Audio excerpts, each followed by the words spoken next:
우리가 믿음 생활을 하죠. 이 믿음 생활이 뭡니까? 믿음 생활은 오직 예수님, 사도행전 4장에서 사도 베드로가 그런 얘기를 했죠. 설교를 하면서 천하 만민에게 구원을 주실 분은 오직 예수님의 이름밖에 없다.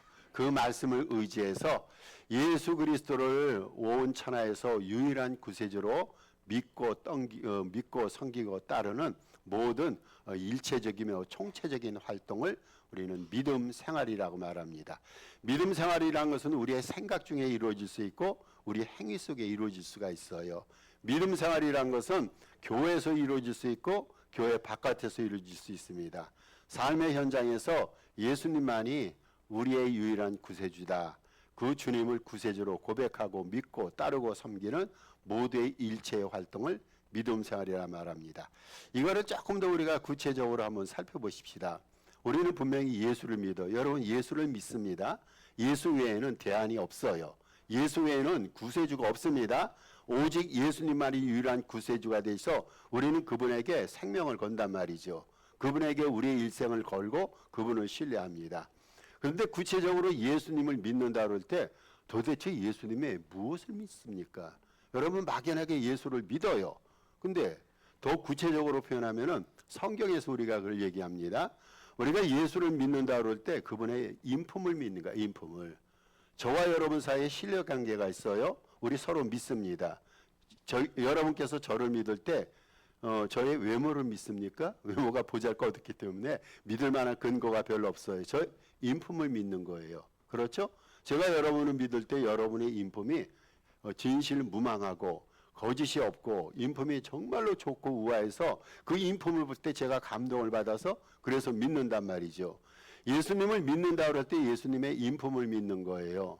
그리고 또 예수님을 믿는다고 말할 때 그분의 말씀이 진리임을 믿습니다.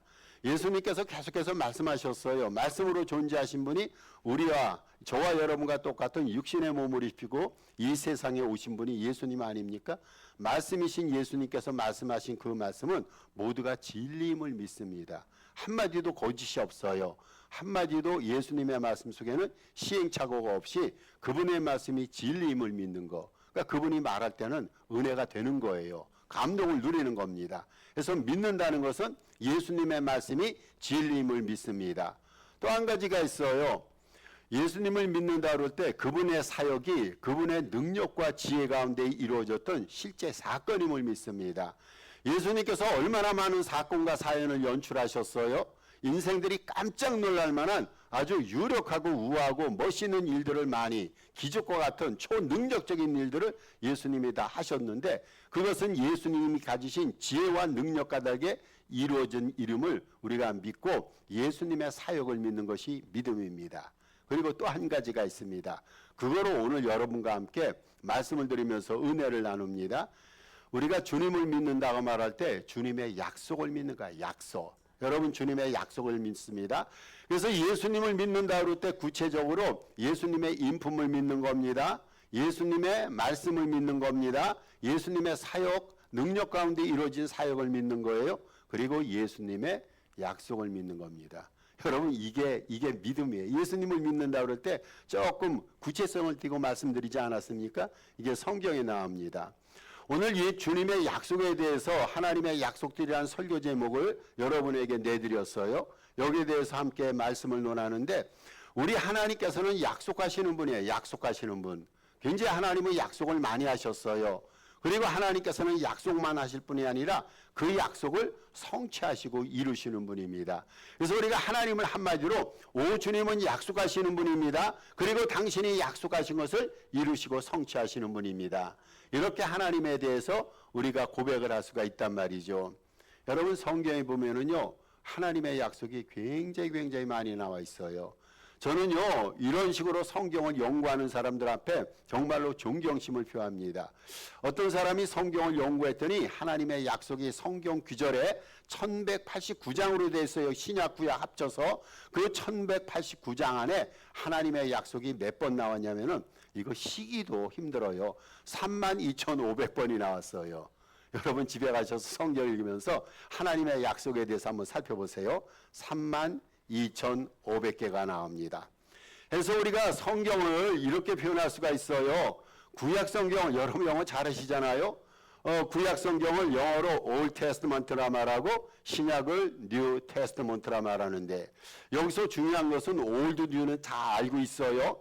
Testament란 뜻은 계약 또는 언약이라는 뜻입니다.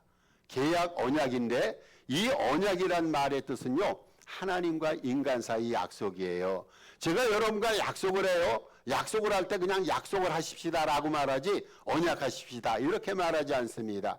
그런데 성경이라는 언약이라는 단어가 나와요. 그 언약은요, 하나님과 인간 사이에 우한 약속이 됩니다. 여러분, 하나님과 인간 사이에 약속이 이루어졌다는 거 여러분 이거 이해가 되세요? 하나님과 인간 사이에는요, 이룰 수 없는 간격이 있어요. 그분은 절대신이고 우리는 유한한 인간이에요. 우리는 생각에 있어서 한계가 있지만 우리 주님은 전지전능하시고 무한대한 하나님 아닙니까? 근데 하나님과 인간 사이에 약속이 이루어졌어요. 그 약속의 주도권을 하나님께서 가지시고 하나님이 약속하셨는데 그 약속을 성경적인 표현으로 언약이라고 말합니다. 구약은 어떤 책입니까? 오실 메시아 예수님에 대해서 약속을 했어요. 구약 성경에 보면 예수님에 대해서 예언하고 약속하지 않습니까? 또 신약은 어떤 책입니까? 구약에서 약속한 대로 메시아 되시는 주님께서 이 세상에 오셨다라는 것을 신약 성경은 기록합니다. 그리고 신약 성경은요, 그 예수님께서 부활하시고 승천하셔서 지금 하늘의 보좌 우편에 앉아 계셨는데 그 우리 주님께서 재림의 주로서 다시 오신다는 것을 약속하는 책입니다. 신약도 그렇고 구약도 그렇고 약속에 관한 거예요. 구약은 오실 예수님, 그리고 신약은 이미 오셨던 예수님, 그리고 앞으로 다시 오실 예수님에 대해서 약속을 하고 있는 책입니다. 따라서 이 성경은요, 한마디로 표현해서 예수 그리스도에 대한 하나님의 약속입니다. 예수님이 중심 인물이 됩니다. 그 주님을 약속하고 성취하고 또 오실 주님을 약속한 것이 바로 성경이란 말이죠. 여러분, 하나님의 약속들은요, 하나도 패할 수가 없어요. 32,500개의 하나님의 약속이 성경에 나오는데 그 약속들 가운데 이거는 좀 가치가 덜하니까 없애야겠다라고 할 만한 약속이 없단 말이죠. 하나님의 약속은 하나도 패할 수가 없어요. 그리고 하나님의 약속은요, 그 무엇으로도 대체할 수 없는 것으로 성경에 약속된 대로 많은 것들이 다 성취됐습니다. 많은 것들이 이미 성취되었고 남은 것들도 성취되어질 겁니다. 여러분, 저는 하나님의 약속을 믿어요. 이게 믿음이요. 하나님께서 약속하셨던 것들은 상당 부분 성취되어 갖고 이루어졌는데 아직까지 이루어지지 않은 것들도 앞으로 이루어지고 성취될 것을 저는 믿습니다.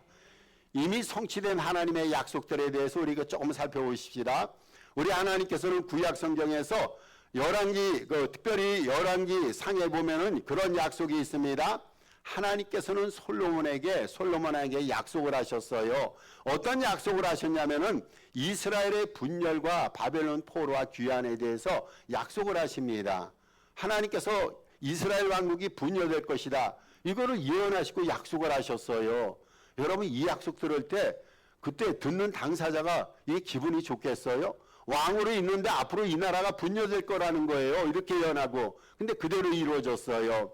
솔로몬에게 열왕기상 11장 11절에서 이스라엘 왕국이 분열될 것을 약속하셨는데 솔로몬의 왕이 르호보암입니다. 르호보암 왕 때 정말로 북왕국 이스라엘과 남왕국 유다 사이에 분열이 생겨서 두 나라가 갈라지게 됩니다. 또 하나님께서는 선지자를 통해서 예언하시고 약속하셨어요. 북왕국을 망하게 하고 남왕국을 망하게 하겠다. 하나님께서 선택된 민족인데 하나님께서 이 나라를 심판하시고 징계하실 것을 약속을 하셨어요. 이 하나님의 약속대로 북왕국 이스라엘은요, BC 721년에 아수르에게 망하게 됩니다. 그리고 남왕국 유다 왕국은 BC 586년에 바벨론에게 망하게 됩니다. 우리 주님께서는 이스라엘이 망한다며요, 또 예언하시고 약속하셨어요. 바벨론 포로로 끌려갔다가 70년이 지난 다음에 포로에서 귀환해서 본래 고토로 돌아오겠다 약속하셨는데 실제 하나님의 약속대로 70년의 포로 기간을 마치고 이스라엘 백성들이 예루살렘으로 귀환했단 말이죠. 약속을 하셨어요. 나라가 분열될 것을 약속하셨는데 그대로 이루어졌어요. 그것뿐이 아니라 포로로 끌려갈 것을 약속하셨는데 포로로 끌려갔습니다. 귀환할 것을 약속하셨는데 귀환이 됐습니다. 여러분, 이것이 성경에 나오는 약속이에요. 이미 성취됐지 않습니까? 또 성취된 약속 가운데 제일 중요한 성취 약속이 있어요. 예수 그리스도에 대한 것입니다. 구약 성경에서 예수님에 대해서 약속을 하셨어요. 예언을 하셨어요. 예수님의 탄생지에 대해서 약속하셨어요. 예수님이 어디서 탄생하신다고요? 작은 곳 베들레헴에서 탄생하신다. 미가의 입을 불러서 약속하셨는데 실제 예수님께서 그 베들레헴이라는 작은 동네에서 말구유간에서 탄생하셨단 말이죠. 여러분, 성경에서는 또 예언한 것이 있어요. 예수님의 성장지에 대해서 예언하셨어요. 예수님이 어디서 자라십니까? 나사렛에서 성장하고 자라시는데, 그래서 성경은 예수님을 나사렛 예수라 칭합니다. 그거를 성경에 예언하고 약속했는데 그대로 이루어졌어요. 여러분, 또 성경에서요, 예루살렘에 예수님께서 구세주로 이제 입성을 하시는데 나귀를 타고 입성하신다. 이게 종려주의 사건 아닙니까? 그런데 예수님께서 실제 나귀 타고 예루살렘에 입성하셨어요. 심지어는 예수님을 12제자 가운데 한 사람이 가룟 유다가 죽일 것이다. 이거를 예언하고 약속했는데 가룟 유다가 실제적으로 예수님이 십자가에 못 박히기 바로 전날에 예수님을 부인하고 예수님을 팔아 넘겼단 말이죠. 여러분, 십자가의 죽음과 부활과 승천 모두가 구약 성경에 약속이 되어 있고 예언이 되어 있어요. 이 시점에서 우리가 지난날 과거의 사건을 성경적으로 헤아릴 때 이것은 모두가 성취되고 예언돼 그 예언이 이루어진 그러한 사건이란 말이죠. 하나님의 약속대로 예수 그리스도에 관한 모든 것들이 대부분 이루어졌습니다. 여러분, 하나님께서 약속하신 것은요 반드시 이루어집니다. 하나님께서 약속하신 것은요 반드시 성취되어집니다. 그 이유가 있어요. 왜 하나님께서 약속하신 것이 이루어집니까? 그 이유는 하나님의 신실하신 성품 때문입니다. 하나님의 신실하신 성품. 그래서 모세는 하나님에 대해서 이렇게 증언합니다. 민수기 23장 19절에서 증언하기를 모세의 증언합니다. 모세의 증언입니다. 하나님은 사람이 아니시니 거짓말을 하지 아니하시고 인생이 아니시니 후회하지 않으시도다. 어찌 그 말씀하신 바를 행하지 않으시며 하신 말씀을 실행치 아니하시랴. 모세가 하나님에 대해서 이렇게 말씀했어요. 여러분, 하나님은요 거짓말 안 해요. 신실하신 분이에요. 하나님께서는요 능력이 있고 그래서 당신이 하신 말씀을 모두가 실행한단 말이죠. 이러한 하나님의 신실하신 성품 때문에 우리 하나님께서는 약속을 지키는 거예요. 여러분, 우리가 진실로 성실하고 우리도 진실하다면요 남과의 약속을 우리도 분명히 지키게 돼 있어요. 하나님께서는요 당신의 신실하신 성품 때문에 당신이 말씀하신 약속을 그대로 이루셔야 됩니다. 두 번째로 하나님의 전지전능하심 때문입니다. 하나님의 전지전능하심 때문에 하나님이 약속하신 것이 반드시 이루어집니다. 여러분, 사람들은요 약속을 해요. 약속을 하는데 약속을 안 지킬 때가 있어요. 이게 우리 목사님들 사이에서 자주 하는 약속인데 간혹가다 전해서 아이 목사님 한 번 만나서 밥 한 번 같이 먹읍시다. 근데 아직까지 밥을 같이 못 먹었어요. 약속은 쉽게 해요. 그리고 흔히 성도들 만나면 붙들고 기도해 주겠습니다. 근데 실제로 기도를 안 해요. 여러분, 사람들은요 약속을 쉽게 어겨요. 아무렇지 않게 생각해요. 왜 그렇습니까? 성품이 신실치 못해서도 있지만 약속을 지킬 만한 능력이 없는 거예요. 약속은 했는데요 거기에 대한 실력이 없어요. 약속을 지킬 만한 능력이 없어요. 근데 우리 하나님은 그렇지 않아요. 하나님은 신실하신 분이에요. 그리고 하나님께서는요 일단 능력이 있어요. 하나님께서는요 무슨 약속을 하더라도 능력이 있으니까 그 능력에 따라서 약속을 지킨단 말이죠. 우리 하나님께서 못하시는 것이 무엇이 있을까요? Nothing, 하나도 없습니다. 하나님은 못하시는 것이 하나도 없으신 전지전능하신 분입니다. 그 전능하신 능력에 근거해서 하나님은 당신이 약속한 것을 반드시 꼭 이루어가시는 신실하신 분입니다. 세 번째로 하나님께서 약속을 지키는 이유가 있어요. 우리 하나님의 사랑하심 때문입니다. 여러분, 하나님이 우리를 사랑하세요. 우리 서로 사랑하면요 뭐든지 해주고 싶어요. 하늘에 있는 별도 따주고 싶어요. 달도 따주고 싶어요. 여러분 사랑하면 뭘 못하겠어요? 다 해주고 싶은 것이 사랑의 힘이란 말이죠.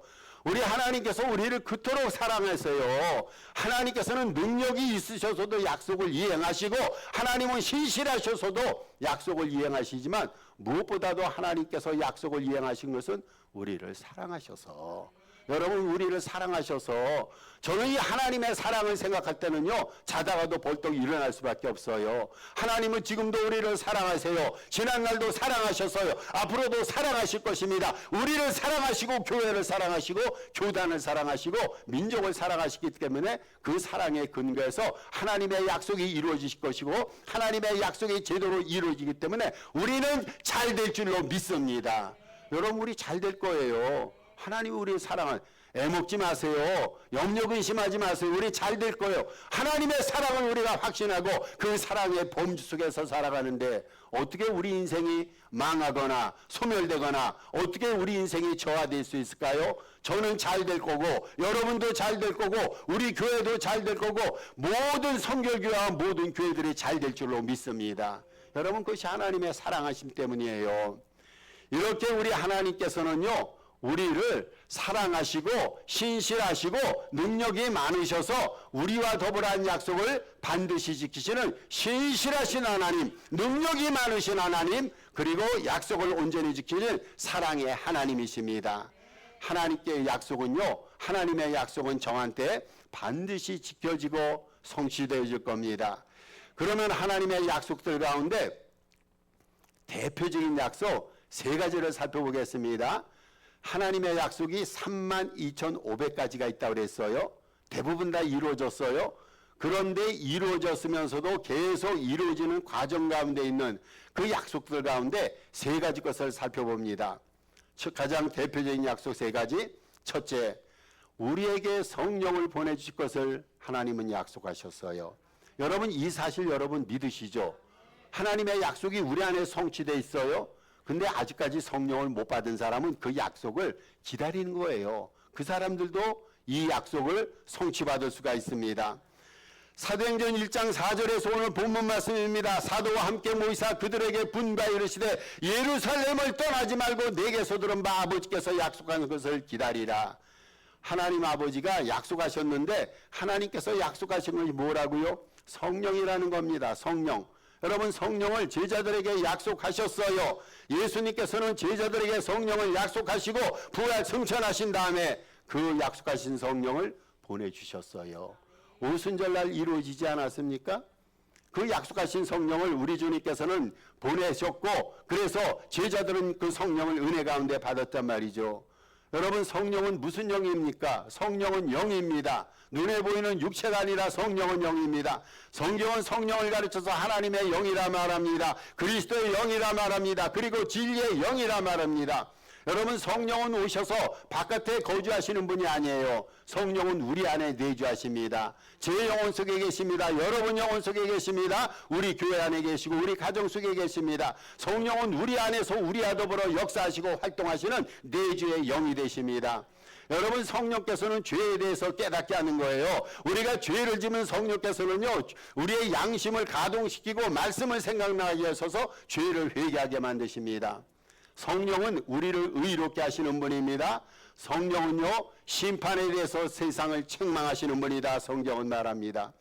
여러분 성령이 우리 안에 내주하시면요 우리가 예수님을 구세주로 고백하는 거예요. 어떻게 예수님이 우리의 구주가 됩니까? 그 구주의 고백을 성령께서 시킨단 말이죠.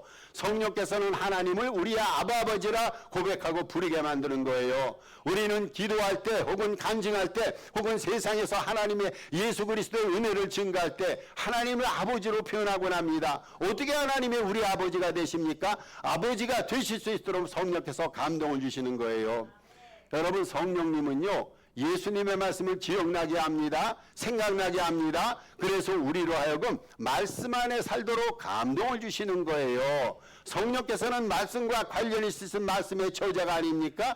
우리가 성령 가운데 살아갈 때 주님께서는 끊임없이 말씀을 생각나고 깨닫게 하셔서 말씀으로 돌아가게끔 우리의 사역과 활동을 역사하십니다. 여러분, 이분이 성령님이에요. 이 성령을 우리 주님께서 약속하셨고, 약속하신 성령을 보내주셨고, 앞으로 아직까지 주님을 알지 못하는 자들에게도 이 약속이 성취될 수 있도록 꾸준히 말씀을 통해서, 성령을 통해서 역사하고 계십니다. 여러분, 우리가 성령의 약속을 믿고 회개하고 성령을 간구하는 자에게 늘 성령께서는 우리 영혼 속에, 내면 속에, 우리의 심장 속에서 우리와 함께 활동하시고 하나님의 축복과 은혜를 더 풍성히 우리에게 쏟아 부어주실 겁니다. 둘째로 대표적인 약속 가운데 영생을 얻게 하실 것을 약속하셨어요. 영생을 얻게 하실 것. 요한복음 3장 16절 다시 읽습니다. 하나님이 세상을 이처럼 사랑하사 독생자를 주셨으니 이는 저를 믿는 자마다 멸망하지 않고 영생을 얻게 하려 하심이라. 여러분, 영생을 주실 것을 약속하셨어요. 영생을 약속하셨어요. 여러분, 영생의 뜻이 뭡니까? 영원한 생명입니다. 영원한 생명. 멈춤이 없는 생명이에요. 끊어지지 않는 생명입니다. 여러분, 물은 흐르다가도 물이 끊어질 수가 있어요. 비가 많아서 하천이 넘치다가도 가뭄으로 인해서 밑바닥이 드러날 때가 있습니다. 그런데 영생은 그런 게 아니에요. 여러분, 영생은요 계속 이어지는 생명이에요. 끊임이 없이, 멈춤이 없이 이어져서 하늘나라의 보좌에 이를 때까지, 아니 하늘나라에서도 영원히 그 생명 가운데 거하게 해주는 생명, 그 생명이 영생이에요. 그 영생을요 우리 주님께서 우리에게 약속하셨어요. 여러분, 영생이라는 것은요 우리가 죽을 때 그때 얻는 것이 아니라 예수 그리스도를 믿는 즉시 효력이 발생하는 생명이 영생입니다. 요한복음 5장 24절에서 예수님께서 말씀하십니다. 내가 진실로 너희에게로니 내 말을 듣고 또 나를 보내신 이를 믿는 자는 영생을 얻었고 심판에 이르지 아니하나니 사망에서 생명으로 옮겨졌느니라. 여러분, 우리가 지난날에 어느 순간에 예수님을 믿었어요? 그러면요 영생의 약속이 그때 성취된 거예요. 우리가 예수 그리스도를 믿는 순간에 우리는 영생을 받았어요. 그리고 그 영생의 삶을 지속해서 살아가고 있어요. 이 영생의 삶이 지속해서 흐르고 있단 말이죠. 이 영생을 우리 주님께서 우리에게 약속하셨고 믿음을 통해서 이 영생의 약속을 은혜 가운데 성취시켜 주셨습니다. 얼마나 감사한지요. 우리는요 지난날 그 믿음의 과정을 통해서 우리에게 주셨던 영원한 생명을 계속 유지하고 간직하면서 영생을 주신 하나님 앞에 영광 돌리며 영생에 합한 삶을 거룩함과 성결한 삶으로 잘 갖고 나가야 되리라 생각합니다. 여러분, 영생 참 좋은 거예요. 세 번째입니다. 세 번째 약속이 있습니다. 예수님께서 다시 오실 것, 즉 재림의 약속이에요. 이 약속은요 아직 이루어지지 않았어요. 근데 우리가 그 약속을 붙들고 살아요. 주님께서 다시 오리라는 약속을 붙들고 보호도 당당하게 소요스럽고 소란한 이 세상에서 넘어지지 않고 승리 가운데 살아갑니다. 사도행전 1장 11절 말씀입니다. 갈릴리 사람들아, 예수님의 제자들을 말합니다. 어찌하여 서서 하늘을 쳐다보느냐? 너희 가운데서 하늘로 올려신 예수는 하늘로 가심을 본 그대로 오시리라. 예수님께서 제자들 앞에서 구름을 타고 올라가신 거예요. 여러분, 그 장면이 얼마나 그 장면이 황홀했겠어요? 예수님께서 살아서 변화된 몸을 입으시고 하늘의 보좌 우편으로 구름 타고 올라가시는데 그 장면을 많은 사람들이 목도했단 말이죠. 목도해서 신기하고 생각하는데 그 예수님의 그 승천하시는 모습을 향해서 천사들이 제자들에게 너무 신기하게 생각하거나 이상하게 생각하지 말라. 이 예수는 너희가 목도한 그 모습 그대로 다시 오실 것이다. 다시 말해서 재림의 우리 주님의 다시 오심을 약속했습니다. 여러분, 다른 약속들 다 이루어졌어요. 대부분 성취되었어요. 저는 또 이 재림의 약속도 꼭 이루어질 약속임을 믿습니다. 성경이 말하거든요. 신학자 가운데 오스카 롤이라는 신학자가 있어요. 이분도 성경을 많이 연구한 분입니다. 이분이 예수님의 재림이 신약 성경에 몇 번이 기록되어 있느냐, 신약 성경에만 예수님의 재림을 신약 성경에서 몇 번 기록되어 있느냐 연구를 했어요. 연구를 했더니요 300번 이상이 또 기록이 되어 있는 거예요. 신약 성경에만 예수님의 재림이 300여 번, 300번 이상 기록이 되어 있어요. 그래서 이분이 마태복음에서 요한계시까지 절수를, 총 절수를 따져서 예수님의 재림이 몇 절마다 한 번씩 기록됐을까? 이거를 계산해 보니까 신약 성경 마태복음에서 요한계시록까지 25절마다 한 번씩 예수님의 재림이 언급되어 있다라는 거예요.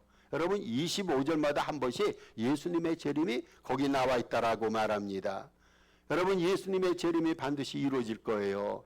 그게 우리의 소망 아닙니까? 마라나타 주 예수 오시옵소서. 세상살이가 어렵고 힘들어요. 마음대로 되지 않아요. 때로는 땅을 대골대골 구르며 가슴을 치고 통곡하고 싶을 때도 있어요. 그래도 우리는 살아야 합니다. 그래도 우리는 버텨야 합니다. 왜 그렇습니까? 예수님이 오시기 때문에. 여러분 예수님의 재림이 기까닭에 예수님께서 재림하시는 그날은요, 우리 예수 믿는 자들에게는요 최고의 날입니다. 최고의 날.